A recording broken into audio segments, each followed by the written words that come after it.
In this video, we are discussing organization of lung tissue.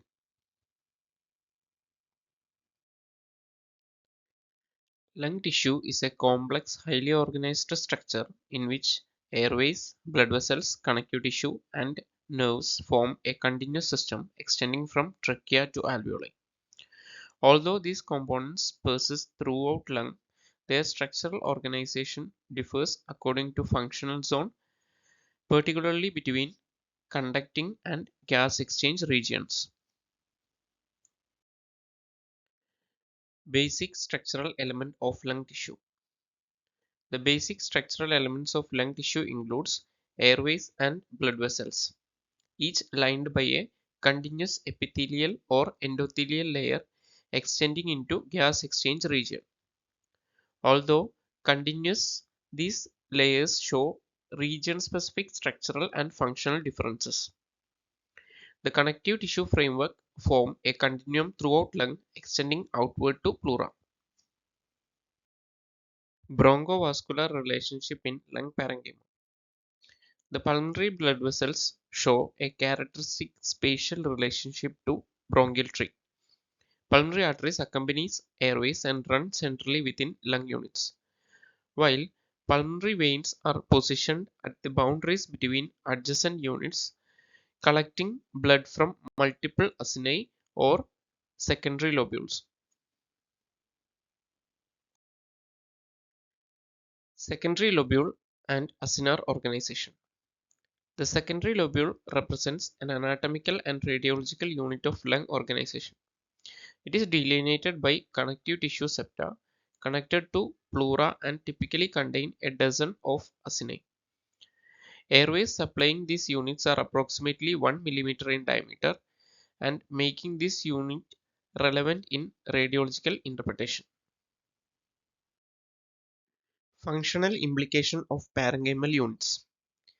Lung parenchyma is organized as bronchoarterial units that share venous drainage with neighboring units. Except for lobes, these units are not separated by complete connective tissue septa, an arrangement with important functional and clinical implication. Weibel's airway branching model. Airway tree follows a regular dichotomous branching pattern beginning at the trachea and extending through approximately 23 generations to alveolar ducts and sacs.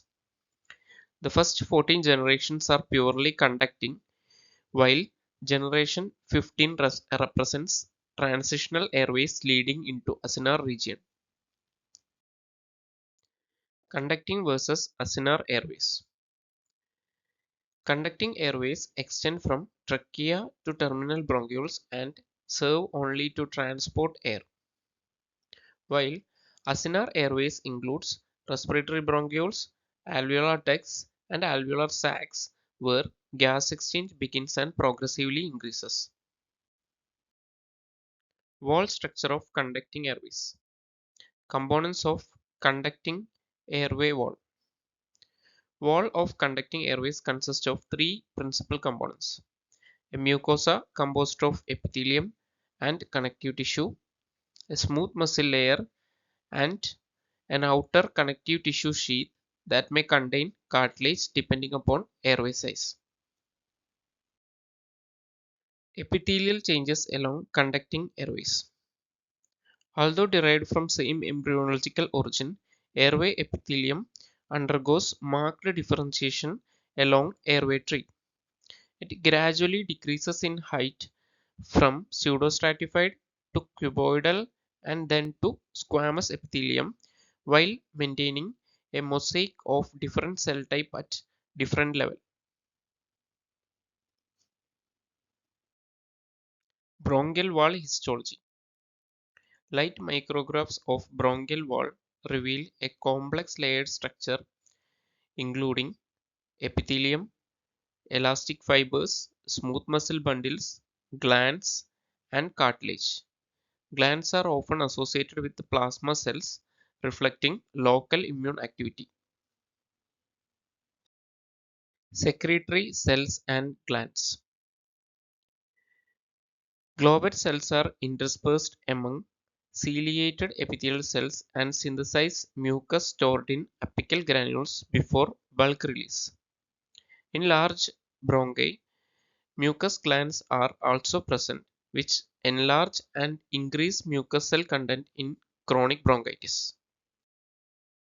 Ciliated epithelium and mucociliary escalator. Cilia on airway epithelial cells beat rhythmically in a coordinated fashion, propelling mucus blanket towards pharynx. Mucociliary escalator continuously clears inhaled particles, with coughing required only when mucus accumulation becomes excessive. Ciliary ultrastructure. Electron microscopy reveals ultrastructural organization of cilia, including basal bodies and classic 9+2 microtubular arrangement with dynein arms. Short microvilli are interspersed between cilia alongside epithelial surface. Club cells. Club cells are non-ciliated secretory epithelial cells found in bronchioles. They contain abundant cytoplasmic organelles and dense secretory granules at the apex, with tight junction sealing the epithelial barrier. It has got immunomodulatory function as well as detoxification of xenobiotics. Neuroendocrine and brush cells.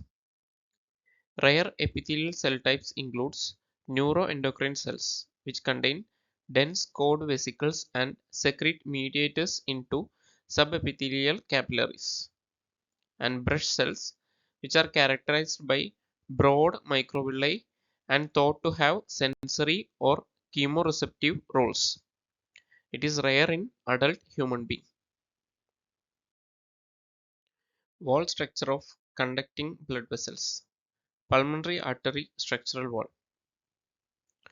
Pulmonary arterial wall is of elastic type with alternating layers of smooth muscle and elastic fibers. Endothelial cells form a thick lining and are metabolically active, containing abundant organelles. Weeble palate bodies and endothelial function. Endothelial cells contains Weeble palate bodies, which are membrane-bound granules storing molecules such as von Willebrand factor. These structures play active role in hemostasis and inflammatory responses. Nutritive vessels and nerves. Bronchial circulation. Bronchial circulation provides nutritive blood supply to bronchi, glands, and cartilage. These arteries arise from aorta and intercostal arteries and extend into peripheral bronchi, but not to bronchioles. Now coming to venous drainage. Venous drainage from bronchial circulation occurs via peribronchial venous plexus that drains into pulmonary veins, contributing to normal venous admixture in arterial blood. Pulmonary innervation. Lung is innervated by autonomic nervous system.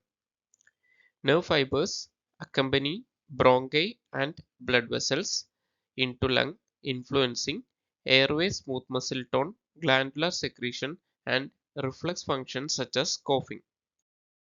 In summary, lung tissue is organized as an integrated system in which airways, blood vessels, and connective tissue form a continuous structure from trachea to alveoli.